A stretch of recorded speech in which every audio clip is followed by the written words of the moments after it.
11 old Hollywood icons who were denied medical help. Old Hollywood loved perfection, control, and silence.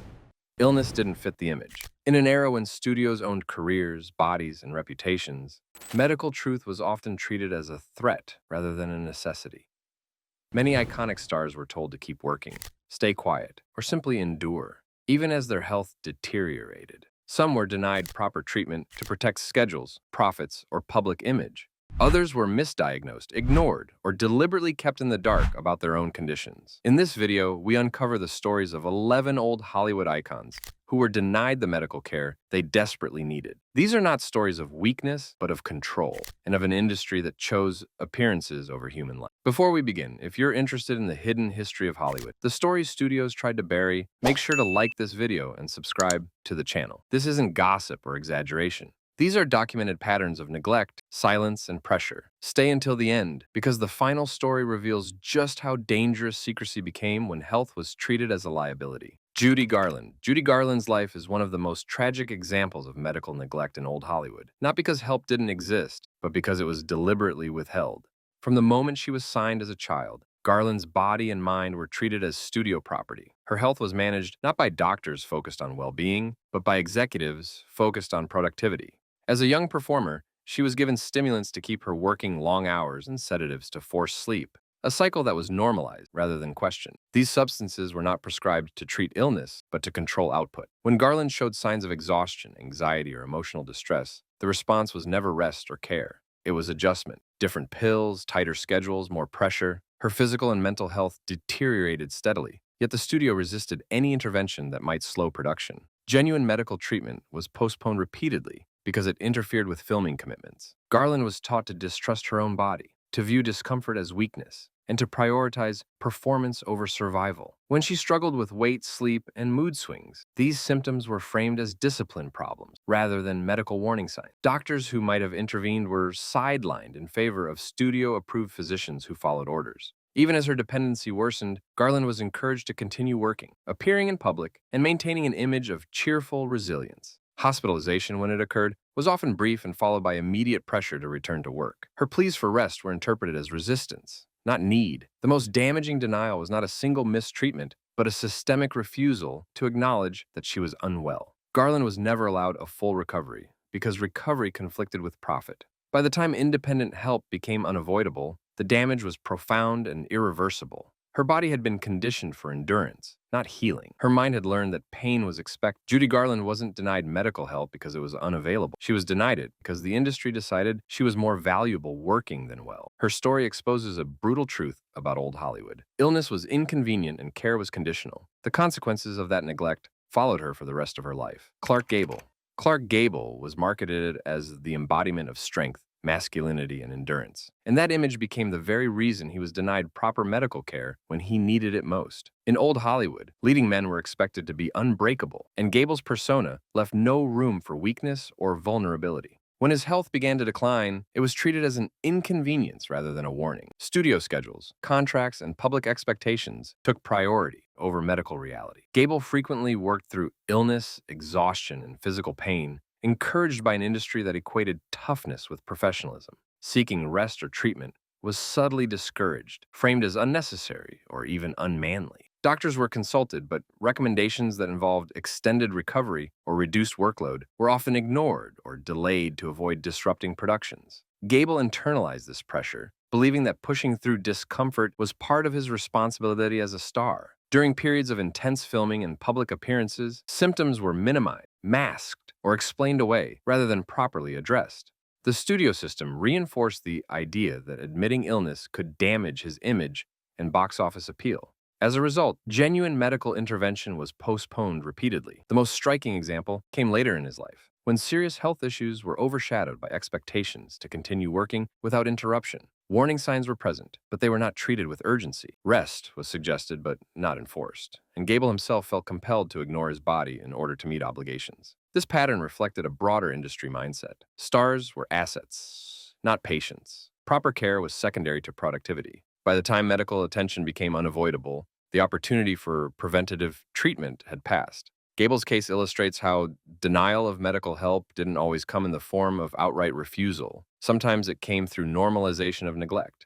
He wasn't told no when he needed care. He was told later, again and again, until later became too late. The illusion of strength that made him famous also made it dangerous for him to slow down. His suffering was quiet, largely invisible to the public, and consistent with an era that believed endurance mattered more than health. Clark Gable wasn't denied medical help because he lacked access. He was denied it because Hollywood refused to acknowledge that even its strongest icons could break. His story reveals how deeply the industry feared illness, not as a human condition, but as a threat to image and profit. Hedy Lamarr. Hedy Lamarr was celebrated as one of the most beautiful women in old Hollywood. But that beauty became a barrier when it came to receiving serious medical attention. The industry saw her as an image first and a human being second, and that imbalance shaped how her health was handled throughout her career. Lamarr worked under intense studio control, with long shooting schedules, constant public appearances, and little regard for physical or mental strain. When she began experiencing chronic exhaustion, anxiety, and physical discomfort, these issues were routinely minimized. Studio executives were far more concerned with preserving her glamorous appearance than addressing what was happening beneath it. Seeking extended medical care was discouraged because it could interrupt filming or damage the illusion of perfection audiences expected. Symptoms were treated cosmetically rather than clinically, masked rather than investigated. Doctors who suggested rest or deeper evaluation were often overridden by studio priorities. Lamarr was encouraged to push through pain, fatigue, and emotional distress, reassured that discomfort was simply part of success. The pressure to remain flawless meant admitting illness felt like professional failure. Her intelligence and curiosity, which extended far beyond acting, were dismissed, and her concerns about her own health were rarely taken seriously. Over time, untreated issues compounded, stress became chronic, physical ailments worsened, and emotional strain intensified. Yet Hollywood remained uninterested in prevention or long-term care. The system functioned on immediate output, not sustainability. What made Lamar's case particularly tragic was that her intelligence and self-awareness were ignored. She sensed something was wrong, but her voice carried little weight against the machinery of fame. Medical help was not entirely unavailable. It was simply deprioritized. Any treatment that required slowing down was postponed. Any condition that threatened her image was reframed as manageable or insignificant. As years passed, the neglect took a lasting toll. Problems that might have been addressed early became permanent, affecting her quality of life long after her career peaked. Lamarr later spoke about feeling used up and discarded, her value exhausted once her image no longer fit Hollywood's narrow standards. Her denial of proper medical care was not dramatic or sudden. It was systematic, quiet, and normalized. Hollywood believed beauty could outshine illness, and that belief cost her dearly. Hedy Lamarr was not denied medical help because she was invisible. She was denied it because she was too visible in the wrong way. The industry protected the illusion of her health while neglecting the reality of it. Her story exposes how old Hollywood treated wellness as optional and replaceable, valuing uninterrupted glamour over long-term human survival. Jean Harlow. Jean Harlow's decline stands as one of the most disturbing examples of how old Hollywood ignored medical reality until it was too late. Known as the ultimate blonde bombshell, Harlow was marketed knowing no limits, radiant, energetic, and endlessly available for work. That image became a trap when her health began to fail. Long before her condition turned critical, Harlow showed clear signs that something was seriously wrong. She suffered from extreme fatigue, abdominal pain, bloating, frequent illness, and visible physical changes that alarmed those close to her. Yet the studio system consistently minimized these symptoms, framing them as stress, overwork, or minor issues that didn't justify stopping production. Medical advice that suggested rest or deeper investigation was brushed aside because it conflicted with filming schedules and contractual obligations. Harlow herself reportedly asked for help, sensing that her body was failing, but her concerns were not treated with urgency. Doctors were consulted, but diagnoses were rushed and superficial, aimed at getting her back on set rather than understanding the root cause. In an era with limited medical knowledge, caution should have meant slowing down. Instead, Hollywood accelerated. Harlow continued working despite worsening symptoms, pushed by reassurance that she was young, strong, and would recover quickly. The studio prioritized appearances, ensuring her public image remained vibrant, even as her physical condition deteriorated behind the scenes. What made her situation especially tragic was how visible the warning signs were. Friends noticed her swelling, her exhaustion, her pain, yet the machinery of Hollywood functioned on denial. Illness was inconvenient, and inconvenience was ignored. When Harlow finally collapsed, the response was chaotic and delayed. By the time proper medical attention was taken seriously, her condition had progressed beyond recovery. What could have been managed, or at least properly diagnosed earlier, became fatal due to neglect and delay. Her death shocked the public, but within the industry it was quietly absorbed as collateral damage of an unforgiving system. Harlow wasn't denied medical help because no one noticed her suffering. She was denied it because stopping production mattered more than stopping decline. The studio system had trained everyone involved to prioritize continuity over care, reassurance over investigation, and optimism over realism. Her youth worked against her, reinforcing the false belief that serious illness was unlikely. Jean Harlow's story exposes the lethal consequences of an industry that treated health as secondary to momentum. She didn't lack access to doctors. She lacked advocacy, urgency, and permission to stop. Her death became one of Hollywood's earliest and clearest warnings about the cost of medical neglect. A warning the industry would continue to ignore for decades. Jean Harlow was not failed by fate alone. She was failed by a system that chose denial when attention might have saved her life. Bela Lugosi's suffering reveals how old Hollywood could deny medical help not only through neglect, but through abandonment once usefulness faded. After achieving fame for his iconic portrayal of Dracula, Lugosi became trapped in a narrow image that limited both his career and the seriousness with which his health was treated. Typecasting reduced his opportunities, and with fewer roles came less studio protection. When Lugosi began experiencing severe physical pain and dependency on medication following injuries and chronic illness, his condition was not approached with structured medical care or long-term treatment. Instead, he was given temporary relief, painkillers without oversight, prescriptions without rehabilitation, and reassurance without intervention. The studio system that once profited from his image had little incentive to invest in his recovery. Once his box office power declined, Lugosi's requests for help were often met with indifference or misunderstanding. Addiction was seen as a personal flaw rather than a medical condition requiring treatment. When his health deteriorated further, the industry distanced itself, leaving him to navigate serious physical and psychological struggles largely alone. Hospitalization came late and sporadically, often after crises rather than as preventative care. What makes Lugosi's story especially disturbing is how clearly his need for comprehensive medical support was visible, yet how little was done to provide it. He was not denied doctors outright, he was denied commitment to his recovery. Proper treatment required time, resources, and patience, all of which Hollywood was unwilling to offer to someone no longer considered essential. Lugosi's fame had become a memory, and in old Hollywood, relevance often dictated compassion. The neglect he endured reflects an industry that prioritized profitability over responsibility. By the time he received structured care, much of the damage, physical dependency, psychological strain, and professional isolation was already irreversible. Bela Lugosi wasn't denied medical help because his condition was invisible. He was denied it because his value had diminished. His story exposes how old Hollywood treated illness as a liability best ignored once the spotlight moved elsewhere, leaving those who built the industry to suffer quietly when they could no longer serve it. Frank Sinatra. Frank Sinatra's experience reveals a different form of medical denial, one rooted not in abandonment, but in relentless pressure to continue regardless of health consequences. From early in his career, Sinatra's voice was not just his talent, it was his livelihood, identity, and brand. When he began experiencing severe vocal strain, exhaustion, and stress-related health issues, proper medical rest was repeatedly postponed or minimized to protect schedules, tours, and studio commitments. Sinatra was encouraged to push through symptoms that should have required extended recovery, reinforcing the belief that endurance was part of greatness. Seeking rest was framed as weakness, and slowing down was seen as risking momentum.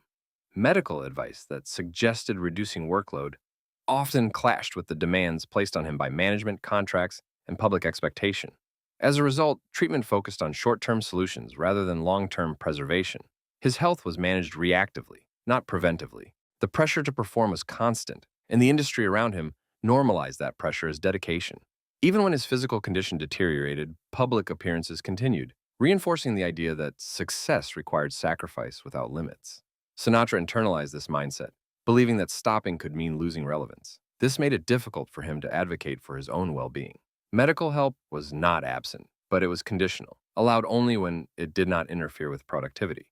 The line between discipline and neglect blurred, Stress, exhaustion, and physical strain accumulated, creating long-term consequences that might have been mitigated with proper care and rest. Old Hollywood celebrated Sinatra's resilience without acknowledging its cost. His struggles were often reframed as temperament or intensity rather than warning signs of overextension. The industry benefited from his output while quietly ignoring the toll on his health. Sinatra's case illustrates how denial of medical help doesn't always look like refusal. It can look like encouragement to continue when stopping is necessary. His fame protected his image, but it endangered his body. The system rewarded him for endurance, not for survival. Frank Sinatra wasn't denied care because he lacked access. He was denied care because success demanded uninterrupted performance. His story exposes how old Hollywood equated greatness with self-neglect, turning medical needs into obstacles rather than priorities. Rudolph Valentino's story exposes how old Hollywood could deny medical help through dismissal, disbelief, and dangerous overconfidence. As one of the first true global movie stars, Valentino was under immense pressure to maintain an image of strength, vitality, and romantic perfection. That image worked against him when his health began to deteriorate. Valentino suffered from persistent abdominal pain and physical distress in the months leading up to his death. Yet his symptoms were repeatedly minimized. In an era when male stars were expected to embody endurance, admitting serious illness was seen as weakness, something that could damage public perception. Valentino himself was encouraged to ignore pain, reassured that he was young and resilient, and advised to continue working and appearing in public. Medical concerns were downplayed, both by those around him and by doctors who failed to recognize the severity of his condition in time. Rather than receiving thorough investigation and preventative care, Valentino was treated with casual reassurance and delayed intervention. His fame created a dangerous sense of invincibility around him, where real medical urgency was replaced by optimism and denial. By the time his condition worsened to the point where hospitalization was unavoidable, critical time had already been lost. The delay in proper diagnosis and treatment proved fatal. What makes Valentino's case especially tragic is how preventable his death might have been with timely medical attention. His symptoms were not hidden. They were simply not taken seriously enough. The studio system did not deliberately refuse him care, but it created an environment where urgency was constantly postponed in favor of appearances and continuity. Valentino's suffering reveals a subtle but deadly form of denial, one rooted in the belief that fame, youth, and masculinity somehow protected against serious illness. The industry surrounding him failed to act decisively, and that failure cost him his life. Rudolph Valentino wasn't denied medical help because no one noticed his pain. He was denied it because no one wanted to believe something so iconic could be vulnerable. His death shocked the world, but it also exposed a dangerous truth about old Hollywood. Reassurance often replaced responsibility, and optimism replaced action when health threatened the illusion of perfection. Spencer Tracy. Spencer Tracy's experience reveals how old Hollywood normalized medical neglect by framing it as dedication. Tracy was admired for his discipline, professionalism, and reliability, qualities that made him indispensable and, paradoxically, vulnerable. He suffered from serious long-term health conditions, yet was repeatedly encouraged to continue working under intense schedules that ignored medical reality. Rather than being given structured time to recover, Tracy was expected to manage illness privately while remaining publicly productive. Doctors were consulted, but recommendations for extended rest were often overridden by contractual obligations and studio demands. The industry valued Tracy's consistency so highly that slowing down felt impossible. Illness was treated as something to work around, not something to address fully. Over time, this approach took a severe toll. Tracy endured chronic physical strain and exhaustion, yet the expectation to deliver strong performances never eased. The studio system praised his endurance while quietly depending on it, creating an environment where medical care became conditional on convenience. Tracy internalized this pressure, believing that stopping would disappoint others and jeopardize his reputation. Seeking care became an act of negotiation rather than a right. His health issues were managed reactively, with temporary solutions designed to keep him functioning rather than healing. This pattern reflected a broader old Hollywood mindset. If a star could still perform, they were considered well enough. The long-term consequences of this thinking were devastating. Tracy's body carried years of untreated stress and physical strain that proper medical intervention might have mitigated. What makes his story particularly revealing is how normal this neglect was. There was no scandal, no dramatic refusal, just a quiet expectation that he would endure. The system rewarded him for doing so, reinforcing the belief that sacrifice was noble and necessary. Spencer Tracy wasn't denied medical help because he lacked respect or status. He was denied it because he was too valuable to stop. His story exposes how old Hollywood disguised neglect as professionalism, turning resilience into obligation and recovery into an inconvenience. The cost of that mindset was paid in years of declining health that could have been addressed with care rather than endurance. Joan Crawford. Joan Crawford's story reveals how old Hollywood could deny medical help through fear, image control, and relentless pressure to appear unbreakable. Crawford was known for discipline, authority, and an almost military control over her public image, qualities that made her invaluable to studios and dangerous to her own health. In an industry that rewarded toughness, Crawford learned early that admitting pain or illness could be interpreted as weakness and threaten her career. As a result, medical concerns were often postponed, minimized, or handled privately rather than properly. She worked through exhaustion, injury, and chronic stress, encouraged by studios that relied on her reliability and feared any disruption to production schedules. Doctors were consulted, but recommendations that involved extended rest or withdrawal from work were frequently sidelined. Hollywood preferred short-term fixes that allowed Crawford to remain functional on set, rather than addressing underlying issues. The pressure to maintain authority and control meant she rarely allowed herself to be seen as vulnerable, even when her health demanded attention. Over time, this pattern of denial took a cumulative toll.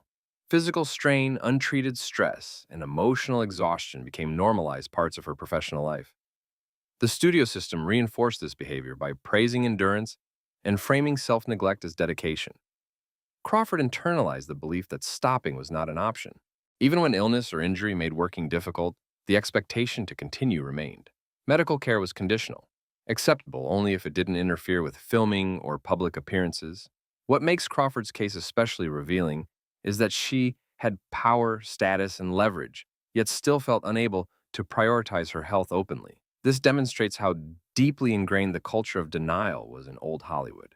Health was secondary to image, and image was everything. Any treatment that risked altering her appearance or schedule was treated as a threat. Crawford's suffering was rarely visible to the public because she was skilled at concealing it, but concealment came at a cost. The longer care was delayed, the heavier the physical and psychological burden became. Joan Crawford wasn't denied medical help because she lacked access or influence. She was denied it because the system valued her endurance more than her well-being. Her story exposes a harsh truth about old Hollywood. Even its most powerful women were expected to sacrifice their health to preserve the illusion of control and strength. Paul Newman. Paul Newman's experience illustrates a quieter, more modern form of medical denial, rooted in expectation, stoicism, and the pressure to remain dependable. Newman was admired for his calm presence, professionalism, and understated strength, traits that made him seem immune to vulnerability. That perception shaped how his health was treated within the industry. When medical issues emerged, there was a strong expectation that he would manage them privately and continue working without disruption.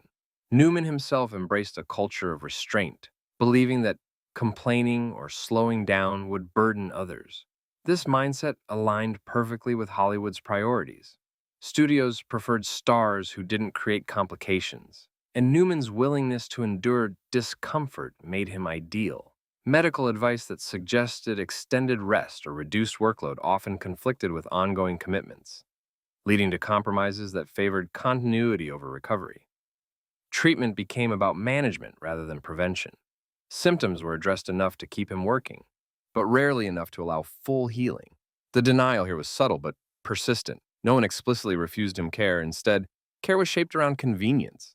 The industry rewarded his reliability, reinforcing the belief that endurance was admirable and necessary. Over time, this expectation created cumulative strain. Health issues that might have been mitigated earlier were allowed to progress because stopping was never encouraged. Newman's public image of strength and composure worked against him, making it difficult for others to recognize or prioritize his need for medical attention. Hollywood often assumes that quiet suffering equals stability, and Newman fit that assumption perfectly. His personal sense of responsibility compounded the problem, making him less likely to insist on his own care.